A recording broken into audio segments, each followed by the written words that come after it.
World's biggest astrology community in Tamil. Online Astro TV, வாழ்வின் வெளிச்சம். Online astro டிவியை கண்டு மகிழுங்கள். அடுத்தபடியாக சுகர்நாடி சூட்சமங்களை பற்றி திருமதி கோமதி அவர்கள் பேசுவார்கள். ஓம் குருவே போற்றி. நாமக்கல் மாவட்ட ஜோதிடர்கள் நல்வாழ்வு சங்கம் 16வது ஆண்டு விழா சீரும் சிறப்பமாக நடைபெறுகிறது. சிறப்பு விழாவிற்கு ஆண்டு விழாவிற்கு வருகை தந்துள்ள அனைத்து ஜோதிட சொந்தங்களுக்கும் நண்பர்களுக்கும் ஜோதிட குருமார்கள் அனைவருக்கும் முதல் கண் பணிவான வணக்கம். சேலத்திலிருந்து கோமதி மகேஷ்குமார், சுகர்நாடி ஜோதிடர். சுகர்நாடியின் சூட்சமங்கள் அப்படிங்கிற ஒரு சில குறிப்புகள் இன்னைக்கு பேசலாங்கிறது என்னுடைய தலைப்பு. நம்மளுக்கு பார்த்தீங்களா, லக்னம் யார் ஒரு ஜாதகத்தை நம்ம பார்த்தோமா, இது யோகமான ஜாதகம், எல்லா வகையிலையும் இந்த ஜாதகம் எதையுமே திறன்பட செய்யும் அப்படிங்கிறதுக்கு நம்ம என்ன அமைப்பு எடுத்துக்கலாம் அப்படின்னமா, லக்னம் நின்ற நட்சத்திராதிபதி, லக்னாதிபதி நின்ற நட்சத்திராதிபதி, ராசி அதிபதி நின்ற நட்சத்திராதிபதி, இந்த 3 பேருமே நின்ற நட்சத்திராதிபதி கேந்திரம் திரிகோணத்தில் ஆட்சி உச்ச நட்பு பெற்றுச்சுன்னா நீங்க என்ன செயலை கொடுத்தாலும் அந்த ஜாதகர் மிக திறமையா சிந்தனை, அறிவு, புத்தி, ஞானத்துடன் செய்வார். லக்ன நின்ற நட்சத்திராதிபதி பலம் பெற்று, லக்னாதிபதி நின்ற நட்சத்திராதிபதி பலம் பெற்று, ராசி அதிபதி நின்ற நட்சத்திராதிபதி பலம் பெற்றுச்சுன்னா இது 3 கேந்திர திரிகோணத்தில் ஆட்சி உச்ச நட்பு பெற்றுடுச்சுன்னா அந்த ஜாதகர் ஆளுமை திறன் படைத்த மனிதர். நீங்க எந்த செயலை கொடுத்தாலும் மிக சிறப்பா செய்வார். அறிவு, புத்தி, ஞானம், தெளிவு, அவருடைய வாழ்க்கை முறை பாத்தீங்கன்னா மற்றவர்களுக்கு உதாரணமா இருக்கும் நம்ம சொல்லலாம். ஒரு மனித வடிவில் தெய்வம் அப்படின்னு சொல்லிட்டு நம்ம ஒரு சில ஜாதக அமைப்பை பார்ப்போம். அதுக்கு என்ன கிரக அமைப்பு இருக்கணும் நம்மளுக்கு அப்படின்னா, லக்னம் 1-5 தொடர்பு, 1-5 தொடர்பு, ஆணா இருந்தாலும் சரி பெண்ணா இருந்தாலும் சரி. அவங்க ஒரு ஜாதகம் ஒரு சில நட்சத்திர தொடர்பெல்லாம் நம்மளுக்கு இருந்துச்சுன்னா மனித வடிவில் தெய்வம். அதுக்கு விளக்கு சொல்றேன் பாருங்க. கடக லக்னம், லக்னாதிபதி சந்திரன் பாத்தீங்களா லக்னத்துக்கு 9ல மீனத்தில் இருக்காங்க. சந்திரன் என்றது குரு கால்ல, அந்த குரு லக்னத்துக்கு 11ல சந்திரன் கால்ல இருக்கு. சந்திரனும் குருவும் நட்சத்திர பரிவர்த்தனை பிளஸ் அந்த லக்னத்துக்கு 5ஆம் அதிபதியாகிய செவ்வாய் 5ஆம் பாவத்திலே இருந்து அவரும் குரு கால்ல இருக்காரு. இப்படி ஒரு அமைப்பு பெற்ற ஜாதகம் எல்லாம் நம்மளுக்கு வந்தாலும் சரி தொட்டு கும்பிட்டுக்கணும். மனித வடிவில் தெய்வம் பொருந்திய ஒரு அம்சமான ஜாதகம் அப்படின்னு சொல்லிட்டு நம்ம சொல்லலாம். அந்த ஜாதகம் பாத்தீங்களா உலக அளவில் பேர் புகழோட இருக்கும். நல்ல ஒரு எண்ணம், சிந்தனை, நல்ல ஒரு மக்களுக்கு உதவக்கூடிய தர்ம வழியில நடக்கக்கூடிய நல்ல ஒரு ஜாதக அமைப்பு நம்ம எடுக்கலாம். 1-5-9 தொடர்பு பெறணும். அது லக்னாதிபதியோட தொடர்பு பெறணும். லக்னாதிபதியோட தொடர்பு பெற்றாதான் அந்த லக்னம் தான் இந்த ஜாதகருக்கு அவ்வளவு ஒரு பலத்தையும் கொடுக்கும் அப்படின்னு சொல்லலாம். தொழில் அதிபர் யார் ஆவார்? யாருடைய ஜாதகத்துல தொழில் அதிபர் ஆவார்? இந்த ஜாதகம் நம்ம பார்த்தோமா, சிறு வயசா இருந்தாலும் சரி நம்ம ஜாதகம் பார்க்க வரப்ப இந்த ஜாதகர் ஒரு தொழில் அதிபர். பல தொழிற்சாலைகள் நிறுவி பல மக்களுக்கு வேலை வாய்ப்பு கொடுப்பார். அப்படி ஒரு அம்சமான இந்த ஜாதகம் தொழில் சிறப்பா இருக்கு அப்படின்னு நம்ம ஒரு ஜாதகத்துல சொல்லணும் அப்படின்னா, எந்த லக்னமாக இருந்தாலும் சரி 10ஆம் பாவத்தில் என்ன கிரகம் உச்சம் பெறுகிற கிரகமும் 10ஆம் பாவத்தில் ஆட்சி பெறக்கூடிய கிரகமும் இவர் நின்ற நட்சத்திராதிபதி லக்னத்துக்கு கேந்திர திரிகோணத்தில் ஆட்சி உச்ச நட்பு பெறணும். எந்த லக்னமாக இருந்தாலும் 10ஆம் பாவத்தில் உச்சம் பெறக்கூடிய கிரகமும் 10ஆம் பாவத்தில் ஆட்சி பெறக்கூடிய கிரகமும் இவர் இருவரும் நின்ற நட்சத்திராதிபதி கேந்திரம் திரிகோணத்தில் ஆட்சி உச்ச நட்பு பெற்றுச்சுன்னா அந்த ஜாதகர் தொழில் அதிபர். பல ஆயிரம் மக்களுக்கு பாத்தீங்களா வேலை வாய்ப்பு கொடுப்பாரு. பல மாவட்டங்கள்ல தொழில் நிறுவனங்கள் வச்சு நடத்துவாரு. ஒவ்வொரு ஊருக்குமே தொழிற்சாலைகள் நிறுவுவாரு. பல ஏழை மக்களுக்கு ஊழியர்களுக்கு பாத்தீங்களா தொழிலை கொடுப்பார். ஒரு உதாரணம் சொல்றேன் பாருங்க. கடக லக்னம், லக்னத்துல சூரியன் என்றது புதன் கால். புதன் லக்னத்துக்கு 2ஆம் பாவத்துல, புதன் என்றது சுக்கிரன் கால். அந்த சுக்கிரன் லக்னத்துக்கு 11ல ராகு கால்ல இருக்காரு. ராகு லக்னத்துக்கு 5ல உச்சம். செவ்வாய் நின்றது சனி பகவான் கால். அந்த லக்னத்துக்கு கடக லக்னத்துக்கு ஒரு கேந்திராதிபதி திரிகோணாதிபதி பலம் பெறக்கூடிய ஒரே கிரகம் செவ்வாய் பகவான். அந்த செவ்வாய் பாத்தீங்களா சனி பகவானுடைய காலில் உச்சமாகிறதுனால சனி பகவானுங்கிறது தொழில், ஆயிரக்கணக்கான ஊழியர்களை வச்சு தொழிற்சாலை தொழில் நிறுவனம் நடத்தக்கூடிய அமைப்பு பாத்தீங்களா ஒரு ஜாதகத்தில் சனி பலமாக இருந்தால் அவர் இந்த அமைப்புல பல தொழிற்சாலைகள் தொழில் நிறுவனங்களை வச்சு நடத்துவாரு. பல ஆயிரக்கணக்கான பேருக்கு பாத்தீங்களா வேலை வாய்ப்பை கொடுப்பாரு. அதே மாதிரி 10ஆம் பாவத்தில் உச்சம் பெறக்கூடிய கிரகமும் 10ஆம் பாவத்தில் ஆட்சி பெறக்கூடிய கிரகமும் தொழில்காரகன் ஜீவன்காரகனாகிய சனி பகவானும் 3, 6, 8, 12 பகை நீஸ்தம் அஸ்தங்கம் பெற்றுடுச்சுன்னா எந்த வேலை நீங்க கொடுத்தாலும் வளைஞ்சு செய்யவே மாட்டாங்க. எத்தனை கோடி எத்தனை லட்சம் கொடுத்தாலும் அந்த பணத்தை அவர் பிரயோஜனப்படுத்த மாட்டார் அப்படின்னு நம்ம சொல்லலாம். இந்த 2 கிரகமும் ஒரு ஜாதகத்துல பலமா இருக்கணும். தொழிலுக்கு நம்மளுக்கு எந்த லக்னமா இருந்தாலும் 2ஆம் அதிபதியும் புதனும் லக்னாதிபதி நின்ற நட்சத்திரமும் கேந்திர திரிகோணத்துல ஆட்சி உச்சம் பெற்றாலே அந்த ஜாதகர் நல்லா படிப்பாங்க, நல்ல புத்திகாரகன். அவர் நின்ற நட்சத்திராதிபதியில கேந்திர திரிகோணத்தில் ஆட்சி உச்ச நட்பு பெற்றுச்சுன்னா நல்ல பொருளாதாரம் இருக்கும். பொன் பொருள் எல்லாமே ஆடை அணிமணியங்கள் 2ஆம் பாவத்தில் என்னென்ன காரகம் நம்ம சொல்றோமோ அந்த காரகம் எல்லாமே ரொம்ப சிறப்பா இருக்கும். 2ஆம் அதிபதியும் புதனும் லக்னாதிபதி நின்ற நட்சத்திரத்தோட கேந்திர திரிகோணத்தில் தொடர்பு இருக்கணும். இப்ப 2ஆம் பாவத்தோட நமக்கு ஒரு குரு நட்சத்திரத்தில் இருக்கு அப்படின்னா குரு நம்ம எடுத்தோமா அறிவு ஞானம், நம்ம புதன் எடுத்தோமா புத்திசாலித்தனம், கல்வி, ஜோதிடம், வித்தை. புதன் என்பது இளவரசன். குரு என்பது செல்வத்துக்கு காரணமாகவும் புதன் என்பது கணிதத்தின் காரணமாகவும் அந்த ஜாதகர் தனித்துவமான சிந்தனையுடன் அவர் இருப்பாரு. அனுபவ அறிவும் புத்தக அறிவும் ஒன்று இணைந்து ஒரு சிறந்த மேதையா அந்த ஜாதகருக்கு உருவாக்கும். கல்வியில் சிறந்து விளங்குவாரு. பல ஏழை மாணவர்களுக்கு கல்வி உதவி பெறுவாரு. படிப்பு கல்வி அறிவு எல்லாமே பாத்தீங்கன்னா அவர் சிறப்பா அவருடைய ஜாதகத்தில் இருக்கணும்னா 2ஆம் பாவம் தான் நம்மளுடைய வாக்கு ஸ்தானாதிபதி. அதனுடன் நம்மளுக்கு கல்விக்காரகனாகிய வித்தைக்காரகனாகிய புதன் சேர்ந்தாலும் சரி, குரு அறிவுக்காரகனாகிய குரு சேர்ந்தாலும் மிக சிறப்பா அந்த ஜாதகர் ரொம்ப சிறப்பா இருப்பாரு. எக்குடியில் பிறப்பினும் யாவாராயினும் அக்குடியில் கற்றோரே சிறந்தவராவார். நல்ல மாணாக்கர்களை உருவாக்குவதே அவருடைய கடமையை லட்சியமாகவே இருப்பாரு. கல்வி நிறுவனங்கள் வச்சு நடத்துறது, காலேஜ் தொடங்குறது, பள்ளிக்கூடங்கள் எல்லாமே தொடங்கப்படுறது எல்லாமே பாத்தீங்கன்னா இப்படி அமைப்பு பெற்ற கிரகங்களோட நல்ல ஒரு அமைப்பில் இருக்கும். அதே மாதிரி லக்னாதிபதியும் 3ஆம் அதிபதி நின்ற நட்சத்திராதிபதி கேந்திர திரிகோணத்தில் ஆட்சி உச்ச நட்பு பெற்றுச்சுன்னா சுறுசுறுப்பா இருப்பாங்க. எந்த போட்டி தேர்வுக்கு எதுக்கு போனாலும் சரி முதல் பரிசு வாங்கி வருவாங்க. போட்டி தேர்வா நல்ல பர்சன்டேஜ்ல குழந்தைங்க படிப்பாங்க, நல்ல மார்க் எடுப்பாங்க. விளையாட்டுக்கு போனாங்களா முதல் பரிசோட வருவாங்க. நல்ல சுறுசுறுப்பு நல்லா இருக்கும். அதே மாதிரி ஒரு ஆண்மகன் அப்படின்னா 3ஆம் அதிபதி நின்ற நட்சத்திராதிபதி கேந்திர திரிகோணத்தில் ஆட்சி உச்ச நட்பு பெற்றுச்சுன்னா திருமணம் முடிஞ்சு 1 வருஷம் 2 வருஷத்துல குழந்தை பிறந்துரும். 3ஆம் பாவம் நல்லா இருந்தாதான் 5ஆம் பாவத்தை இயக்கும். ஒரு பெண் ஜாதகமா 3ஆம் அதிபதி நின்ற நட்சத்திராதிபதி கேந்திர திரிகோணத்தில் ஆட்சி உச்ச நட்பு பெற்றுச்சுன்னா பெண் தன்மை அந்த பெண்ணுகிட்ட முழுமையா இருக்கும். 3ஆம் பாவம் நம்மளுக்கு 3, 6, 8, 12 பகை நீசம் அஸ்தங்கம் ஆயிடுச்சுன்னா பெண்ணுங்கிறது ருதுவாகாது, மாதவிடாய் பிரச்சனை இது போன்ற அந்த ஜாதகருக்கு கர்ப்பப்பை சார்ந்து அந்த ஜாதகருக்கு ஒரு பாதிப்பு இருந்துகிட்டே இருக்கும். அரசு வேலை யாருக்கு கிடைக்கும்? ஒரு ஜாதகத்தை பார்த்த உடனே இந்த ஜாதகர் அரசு உத்தியோகத்துக்கு போகும் அப்படின்னா என்ன கிரகம் நம்ம சுகநாடியில் எடுத்துக்கலாம் அப்படின்னா எந்த லக்னத்திற்கும் 4இல் குரு இருந்து 10இல் சூரியன் இருவரும் நின்ற நட்சத்திராதிபதி கேந்திர திரிகோணத்தில் ஆட்சி உச்ச நட்பு பெற்றுச்சுன்னா அந்த குழந்தை பிறந்து நம்ம கிட்ட ஜாதகம் குறிக்க வர்றானிக்கே நம்ம சொல்லலாம் இந்த ஜாதகம் அரசு உத்தியோகத்துக்கு போகும் அப்படின்னு நம்ம அழகா சொல்லலாம். அடுத்த விதி, எந்த லக்னத்திற்கும் 5இல் குரு இருந்து அந்த குரு பகவானுக்கு 5இல் சூரியனும் கேதும் இருந்தால் அரசனுக்கே மதிநுட்பம் சொல்லக்கூடிய அளவுக்கு அறிவுத்திறன் படைத்த நபராவா.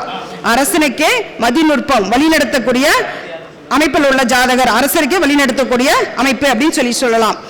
ஒரு ஜாதகத்துல 2, 6, 10 லக்னாதிபதி பலம் பெற்றுச்சுன்னா அந்த ஜாதகருக்கு பாத்தீங்கன்னா நிரந்தரமான வருமானம் வந்துகிட்டே இருக்கும். மாதம் வாடகையோ ஏதாவது ஒரு வகையில பாத்தீங்களா அந்த ஜாதகருக்கு மாதம் நிரந்தரமா ஒரு வருமானம் வந்துகிட்டே இருக்கும். அடுத்த விதி, லக்னத்திற்கு 7ஆம் அதிபதியும் 2ஆம் அதிபதி நின்ற நட்சத்திராதிபதி கேந்திரம் திரிகோணத்தில் ஆட்சி உச்ச நட்பு பெற்றுடுச்சுனாவே இளமையில் திருமணம். லக்னத்திற்கு 2ஆம் இடம் 7ஆம் அதிபதி நின்ற நட்சத்திராதிபதி கேந்திர திரிகோணத்தில் ஆட்சி உச்சம் நட்பு பெற்றுச்சுன்னா இளமையில் திருமணம். அந்த பொண்ணு காலகாலத்தில் இந்த பொண்ணுக்கு திருமணம் முடிஞ்சிடும். அந்த ஆண் மகனா இருந்தாலும் திருமணம் முடிஞ்சிடும். பருவத்தில் பயிர் செஞ்சிடலாம். நீங்க இப்படி ஒரு ஜாதகத்துல இருக்கு 7ஆம் அதிபதி பலமா இருக்கு அப்படின்னா அந்த ஜாதகம் இளமையில் திருமணம் நடக்குது அப்படின்னா இப்படி ஒரு அமைப்பு பெறதெல்லாம் ஒரு சில ஜாதகங்களுக்கு தான் 40 வயசு 45 வயசு ஆகி திருமண ஜாதகம்லாம் அமையாத ஜாதகங்கள் நிறைய இருக்குது. இப்படி 7ஆம் அதிபதி பலம் பெற்று 7ஆம் அதிபதி பலம் பெற்றிருந்தாவே இளமையில் திருமணம் முடிச்சு வச்சிருவாரு. அந்த குடும்பஸ்தானமும் பலம் பெற்றோம். அந்த குழந்தை குட்டின்னு சொல்லிட்டு அந்த ஆணா இருந்தாலும் பெண்ணா இருந்தாலும் ரொம்ப சந்தோஷமா குடும்பத்தை நடத்துவாங்க. எந்த லக்னத்திற்கும் 2, 8, 11ஆம் அதிபதி தொடர்பு பெற்றுச்சுன்னா எல்ஐசி ப்ராவிடமெண்ட், வாரிசு இல்லாத சொத்துக்கள், ஆராய்ச்சி படிப்பு. நம் ஜோதிடமும் 8ஆம் இடம் தான். ஜோதிடத்துக்கு முக்கியமான பாவமே 8ஆம் பாவம் தான்.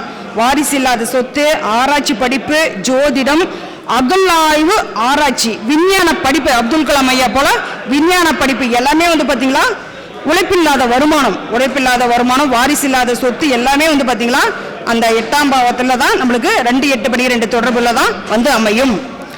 ஒரு ஜாதகம் நம்ம கிட்ட வரப்ப திருமண காலம் எப்படி அறிஞ்சிக்கலாம்? ஒரு ஆணா இருந்தாலும் பெண்ணா இருந்தாலும் இந்த காலகட்டத்தில் திருமணம் இந்த ஜாதகருக்கு நடக்கும் அப்படின்னா சுகர் நாடியில ரொம்ப அழகா எளிமையா சொல்லலாம். 2, 7, 11ஆம் பாவம் 2ஆம் இட குடும்பஸ்தானம், 7ஆம் பாவம் திருமணஸ்தானம், 11ஆம் பாவம் ஆண் பெண் ஆசை அன்பா இருக்கிற இடம் 11ஆம் பாவம், ஆசை அபிலாசை பாவம் 11ஆம் பாவம். இந்த 2, 7, 11ஆம் அதிபதிகள் அவர் நின்ற நட்சத்திராதிபதி கேந்திர திரிகோணத்துல ஆட்சி உச்ச நட்பு பெற்றுச்சுன்னா அந்த திசாபுத்தி 2, 7, 11ஆம் அதிபதிகளின் திசாபுத்தி காலத்துல அந்த ஜாதகருக்கு திருமணம் ஆகும் அப்படின்னு நம்ம சொல்லலாம். இதுல இன்னும் கூட பாத்தீங்களா அந்த 2, 7, 11ஆம் பாவத்தில் கிரகம் இருக்கும் இல்லையா, அந்த அதிபதிகளுக்கு நம்ம சொன்னோம் 2, 7, 11ஆம் பாவத்தில் ஒரு கிரகம் இருக்குன்னா அந்த கிரகம் அந்த பாவத்தில் இருந்து திசாபுத்தி நடத்தினாலும் அந்த காலத்துல அந்த ஆணா இருந்தாலும் பெண்ணா இருந்தாலும் திருமணம் நடக்கும் அப்படின்னு சொல்லிட்டு நம்ம உறுதியா சொல்லலாம். சரி, இப்ப நம்ம கிட்ட ஜாதகம் பார்க்க வரீங்க, கேட்பாங்க வேலைக்காக பணம் கட்டலாமா, அந்த வேலைக்காக பணம் கட்டினா அந்த வேலை கிடைக்குமா, அப்படி வேலை கிடைக்கலன்னா அந்த பணமாவது நம்மளுக்கு திரும்ப கிடைக்குமா அப்படின்னு நம்ம கிட்ட வாடிக்கையாளர் கேட்பாங்க. இல்ல, குருவுக்கு 5, 9 நீச கிரகம் இருந்துச்சுன்னா வேலைக்காக பணம் கட்டினா அந்த வேலை கிடைக்காது. குருவுக்கு 5, 9 நீச கிரகங்கள் இருந்தால் அந்த வேலைக்காக பணம் கட்டினா அந்த வேலை கிடைக்காது. அந்த கட்டண பணமும் திரும்ப வராது நம்மளுக்கு. குருவுக்கு 5, 9 சூரியன், சனி பகவான், செவ்வாய் இவர்கள் ஆட்சி உச்சம் பெற்றால் வேலைக்காக பணம் கட்டினால் அவருக்கு அரசு ஜாதகம் உறுதியாக கிடைக்கும். என்ன வேலைக்காக பணம் கட்டுறாரோ அந்த வேலை கண்டிப்பா அந்த ஜாதகருக்கு அமையும் சொல்லலாம். திருமண மேடை வரைக்கும் கல்யாண ஏற்பாடுகள் எல்லாமே செஞ்சு அந்த திருமணம் பாத்தீங்கன்னா ரொம்ப கலாட்டாவிலே நடக்கும். அல்லது திருமணம் ஒரு சில ஜாதகங்களுக்கு நின்னே போயிடுது அப்படின்னா அதுக்கு என்ன கிரக நிலை எடுக்கலாம் அப்படின்னா 7இல் சூரியன் கேது, 7இல் கேது சனி பகவான், 7இல் கேது செவ்வாய் இவர்கள் எல்லாம் 7ஆம் பாவத்தோட தொடர்பு இருந்துச்சுன்னா திருமணமே பாத்தீங்கன்னா கலாட்டாவோட தான் திருமணம் நடக்கும். எனக்கு துணிமணி எடுத்து கொடுக்கல, பத்திரிக்கையில பேர் போடல, என்னை அழைக்கல, என்னை மதிக்கல அப்படின்னு சொல்லிட்டு வரதட்சணை இதை சார்ந்து அந்த ஜாதகருக்கு பாத்தீங்களா திருமண மேடை வரைக்குமே கலாட்டா தான் இருக்கும். இந்த இப்படி இருக்கிற கிரகங்களை குரு பார்த்துச்சுன்னா, குரு பார்த்தாலும் அல்லது அந்த லக்னத்துக்கு உண்டான சுபர்கள் பார்த்தாலும் கலாட்டவே நடந்தா கூட பாத்தீங்களா திருமணம் நடக்கும். 7ஆம் அதிபதி பலம் இழந்துச்சுன்னா திருமண மேடையில கலாட்டா ஆச்சுன்னா திருமணம் நின்றுடும். அந்த திருமணம் பாத்தீங்களா சிறப்பை கொடுக்கறது இல்ல. ஒரு பெண்ணுடைய ஜாதகத்துல பாத்தீங்களா சூரியன் செவ்வாய் இணைவு வந்துருச்சுன்னா நம்ம திருமண பொருத்தத்திற்கு விலக்கி வச்சிடறோம். இளமையில் அமங்கலி தோஷம் அப்படின்னு சொல்லிட்டு விலக்கி வச்சிடறோம். அப்படி இருக்கிற ஜாதகங்களுக்கு நம்ம என்ன ஒரு விதிவிலக்கோட வச்சு நம்ம ஜாதகம் பார்க்கலாம் அப்படின்னா, ஒரு ஆணுக்கு செவ்வாய் சூரியன் சேர்ந்து இருந்துச்சுன்னா அதே மாதிரி பெண்ணுக்கு செவ்வாய் சூரியன் சேர்ந்து இருக்கணும், செவ்வாய் சூரியனும் சேர்ந்து இருக்கணும். இப்படி இருக்கிற ஜாதக அமைப்பை நீங்க ஃபர்ஸ்டா எடுத்துக்கலாம். அல்லது இந்த சூரியனுக்கு 6, 7, 8 செவ்வாய் இருந்துச்சுனாலும் நம்ம இணைச்சிக்கலாம். செவ்வாய் ராகு, செவ்வாய் நம்மளுக்கு சூரியன் பாத்தீங்களா நட்சத்திர பொருத்தம் வந்து இதுக்கு தேவையே இல்லை அப்படின்னு சொல்லிட்டு ஆசிரியர் சொல்வாரு. செவ்வாய் ராகு ஒரு ஜாதகம், சூரியன் செவ்வாய் ஒரு ஜாதகத்தில் இருக்கு அப்படின்னா பெண்ணுக்கு அதே மாதிரி, ஆணுக்கு இருந்துச்சுன்னா பெண்ணுக்கு எடுத்துக்கோங்க, பெண்ணுக்கு இருந்துச்சுன்னா ஆணுக்கு எடுத்துக்கோங்க, இப்படி இருந்துச்சுன்னா முதல் ரகமா எடுத்துக்கோங்க. இதுக்கு சூரியனுக்கு வந்து பாத்தீங்கன்னா 6, 7, 8ல செவ்வாய் இருந்துச்சுனாலும் அந்த ஜாதகத்துக்கு நம்ம இணைச்சிக்கலாம். சூரியன் செவ்வாய் வந்து பாத்தீங்கன்னா அரசு கிரகம் மற்ற குற்றங்குறங்களை வந்து பாத்தீங்கன்னா தானே சரி செஞ்சுக்குமா. அது வந்து ஒரு தோஷம், நம்ம அந்த ஜாதகத்தை விளக்க வேண்டாம் அப்படின்னு நம்ம எடுத்துக்கலாம். இதுக்கு வந்து சூரியன் செவ்வாய் 6, 8ஆக இருந்தாலும் சரி, வீடு பரிவர்த்தனை நட்சத்திர பரிவர்த்தனை பெற்றாலும் சரி, செவ்வாயுடைய பார்வையான 4, 8, 7, 8 பார்வைகளில் சூரியன் இருந்தாலும் சரி, இப்படியெல்லாம் இருந்துச்சுன்னா ஏதாவது ஒரு வகையில் அந்த ஜாதகத்தை நம்ம 7ஆம் பாவம் பலமா இருந்துச்சுன்னா கண்டிப்பா பொருத்தம் போட்டு கொடுக்கலாம். இதை வந்து பாத்தீங்கன்னா இப்ப ஒரு ஆணோ ஒரு பெண்ணோ மருத்துவத்துறையில் இருக்கிறாங்க, ஆண் வந்து பாத்தீங்கன்னா மருத்துவத்துறையில் இல்லை அப்படின்னா அந்த மருத்துவத்துறையில் இருக்கிற பொண்ணை இணைச்சுக்கணும். மருத்துவத்துறையில் இருக்கிற பொண்ணுக்கு வந்து பாத்தீங்கன்னா மருத்துவத்துறையில் இருக்கிற ஒரு மருந்து தயாரிக்கிற கம்பெனியிலோ இல்லை மெடிக்கல் வச்சிருக்கிறீங்களோ அல்லது ஒரு லேப் ஒர்க் பண்றீங்களோ ஹாஸ்பிட்டலில் ஒர்க் பண்றீங்களோ இப்படி இருக்கிறப்ப அது தொழிலா செய்யறப்ப வந்து பாத்தீங்கன்னா அந்த தோஷம் அடிபட்டு போகும் அப்படின்னு சொல்லிட்டு எடுத்துக்கலாம். நம்மளுக்கு சுகர் நாடியில் வந்து பாத்தீங்கன்னா ரொம்ப சிறப்பாக சொல்லலாம். ஒரு கிரகம் எந்த நட்சத்திரத்தில் இருக்கோ நட்சத்திர அதிபதியாகவே அது நம்ம மாறும். நம்மளுக்கு பரணி பூராடங்கிறது சுக்கிரனுடைய நட்சத்திரம். இதுக்கு 1, 7 என்னென்ன கிரகம் வருது அப்படின்னா நம்மளுக்கு பூராடத்துடைய 4 பாதம் நம்மளுக்கு தனுஷில் இருக்கும். அதுக்கு நேர் 7ஆம் பாவமா குரு பகவானுடைய புனர்பூசத்துடைய 1, 2, 3 பாதங்கள் இருக்கும். இது வந்து பாத்தீங்கன்னா 1, 7 நம்மளுக்கு வரும். இப்படி ஒரு லக்னமோ 7ஆம் பாவமோ வந்துட்டாலும் சரி, அல்லது சந்திரன் சூரியனா அப்படி வந்துட்டாலும் சரி, அந்த புனர்பூசம் 3ஆம் பாதத்து வரைக்கும் 3ஆம் பாதத்துல என்ன கிரகம், ஒரு உதாரணம் சொல்லி சொல்றேன். கடக லக்னம் புனர்பூசம் 3ஆம் பாதத்துல வந்து பாத்தீங்கன்னா சூரியன் இருக்குது. நம்மளுக்கு வந்து சந்திரன் வந்து பாத்தீங்கன்னா தனுஷுல பூராடம் 4ஆம் பாதத்துல இருக்கு. அந்த புனர்பூசம் 3ஆம் பாதத்தில் இருக்கிற சூரியன் வந்து பாத்தீங்களா, நம்ம சூரியனுக்கு என்னென்ன காரகம் சொல்லுவோமோ, தந்தையா இருந்தால் அந்த ஜாதகருக்கு அந்த குழந்தைக்கு தந்தையால் பலன் இல்லை, மேன்மையான பலன் இல்லை. அரசியல் அரசியல் யோகம், அரசியல் ஆதரவு, இது மாதிரி வந்து பாத்தீங்களா எந்த ஒரு பலனும் அந்த ஜாதகருக்கு அமையாது. உடல் பகுதியில் எலும்பு சார்ந்து அந்த ஜாதகருக்கு ஒரு பலவீனம் இருக்கும், கால்சிய சத்து குறைபாடு இருக்கும் அப்படின்னு சொல்லிட்டு சொல்லலாம். அந்த சூரியன் நம்ம எப்படி எடுத்துக்கிட்டோமோ அதே மாதிரி அந்த புனர்பூசம் 3ஆம் பாதத்துல 9 நவகிரகங்கள் இருந்தாலும் அது வந்து பாத்தீங்கன்னா புனர்பூசமாவே மாறிக்கும். ஒரு கிரகம் எந்த நட்சத்திரத்தில் இருக்கிறதோ நட்சத்திர அதிபதியாகவே அங்க மாறும். அங்க சூரியன் இருந்தாலும் நீங்க என்ன பலன் சொல்றீங்களோ அதே மாதிரி குரு பகவான் இருந்தாலும் அந்த 4ஆம் பாதத்துல 3ஆம் பாதத்துல இருந்துச்சுன்னா குருங்கிறப்ப நம்ம ஒரு குழந்தை சார்ந்து ஒரு பாதிப்பு. அந்த நம்மளுக்கு குருங்கிறப்ப நம்மளுக்கு அறிவு சிந்தனைக்கு சற்று குறைவு அப்படின்னு சொல்லி நம்ம சொல்லலாம். அதே மாதிரி அந்த இடத்துல நம்மளுக்கு ராகு இருந்தாலும் ராகு தந்தையால ராகுங்கிறப்ப பாட்டனார் மேன்மையான பலன் இல்லை அப்படிங்கிறத நம்ம சொல்லலாம். நம்மளுக்கு ராகுங்கிறப்ப 6ஆம் பாவத்தோட தொட்டு இருந்துச்சுன்னா குடல் பகுதியிலலாம் வந்து பார்த்தீங்கன்னா குடல் சார்ந்த பிரச்சனை இருக்கும் அப்படின்னு நம்ம சொல்லலாம். அந்த இடத்துல சுக்கரனே இருந்துச்சுன்னா சுக்கரன் என்பது நம்மளுக்கு கலத்திர காரகன் சுக்கரன். அந்த திருமணம் சார்ந்து தடை தாமதம் ஏதாவது ஒரு பாதிப்பு அந்த ஜாதகருக்கு இருக்கும். புனர்பூசம் 3ஆம் பாதத்துல அந்த கிரகம் இருந்துச்சுன்னா 9 கிரகமும் வந்து பாத்தீங்களா அது குருவாவே மாறிக்கும். நம்மளுக்கு இங்க தனுஷுல பூராட நட்சத்திரத்துல 9 நவகிரகம் இருந்துச்சுன்னா அது முழுக்க சுக்கிரனாவே மாறிக்கும். அங்க சந்திரன் இருந்தாலும் தாய் சார்ந்த ஒரு பாதிப்பு, குரு இருந்தாலும் குரு அந்த வீட்டுல நம்ம ஆட்சியும் தான் எடுப்போம். ஆனா அவர் நின்ற நட்சத்திராதிபதி பூராடம் 3-4 பாதங்கள்ல இருந்துச்சுனாலுமே அந்த ஜாதகருக்கு ஒரு பாதிப்பு உண்டு அப்படின்னு சொல்லி நம்ம சொல்லலாம். அங்க கிரகம் என்னென்ன தொடர்பு வருதோ அதை சார்ந்து நன்மையான பலன்கள் வந்து அந்த ஜாதகத்துக்கு கிடைப்பதே இல்லை. இதே மாதிரி பரணியுடைய நட்சத்திரமான சுக்கிரனுடைய நட்சத்திரமான 4 பாதம், பரணியில 4 பாதம் இருக்குது. அதுக்கு 7ஆம் பாவத்துல வந்து பாத்தீங்களா நேர் 7ஆம் பாவத்துல விசாகத்துடைய 1, 2, 3 பாதங்கள் இருக்கும். இங்க பரணியில நம்மளுக்கு சுக்கிரனுடைய நட்சத்திரத்தில் என்னென்ன கிரகம் இருந்தாலும் இங்க இந்த பலன் அழகா அப்படியே சொல்லிட்டு வரலாம். அதே மாதிரி இங்க புனர்பூசம் காலில் நம்மளுக்கு விசாகம் காலில் 3 பாதத்துல என்ன கிரகம் இருந்தாலும் சரி, அங்க சூரியனா இருந்தாலும் சரி, சந்திரனாக இருந்தாலும் சரி, செவ்வாய் இருந்தாலும் சரி, சகோதரனால விருத்தி இல்லை. மண் மனை இது நிலம் சார்ந்து அந்த ஜாதகருக்கு ஒரு பாதிப்பு அப்படின்னு சொல்லி நீங்க சொன்னீங்களா? ஆமா, சகோதரர் இருக்காங்க, நாங்க ஒற்றுமையா இல்ல, நிலம்புலங்கள் எல்லாமே இருக்குது, கோர்ட்டு கேஸ்ல இருக்குது, வாய்ப்பா வரப்பெல்லாம் எங்களுக்கு சண்டை அப்படின்னு ஜாதகர் சொல்லுவாங்க. இதே மாதிரி வந்து பாத்தீங்களா பூர நட்சத்திரம் சிம்மத்துல பூர நட்சத்திரத்தையே 4 பாதம் இருக்குது. அதுக்கு நேர் 7ஆம் பாவமா சரிங்க சார், அதுக்கு நேர் 7ஆம் பாவமா இப்போ நம்மளுக்கு வந்து பாத்தீங்கன்னா நம்மளுக்கு புரட்டாதியோடைய 1, 2, 3 பாதங்கள் இருக்குது. இந்த 3 பாதத்துல 1, 7 என்ன கிரக அமைப்பு வந்தாலும் அதை சார்ந்து அந்த ஜாதகருக்கு ஒரு பாதிப்பு அப்படின்னு நம்ம சொல்லலாம். சுகநாடி முறையில் எனக்கு பேச வாய்ப்பளித்த சங்க தலைவர் ஐயா அவர்களுக்கும் பொறுமையா கேட்டுட்டு உங்கள் அனைவருக்கும் மிக்க நன்றி.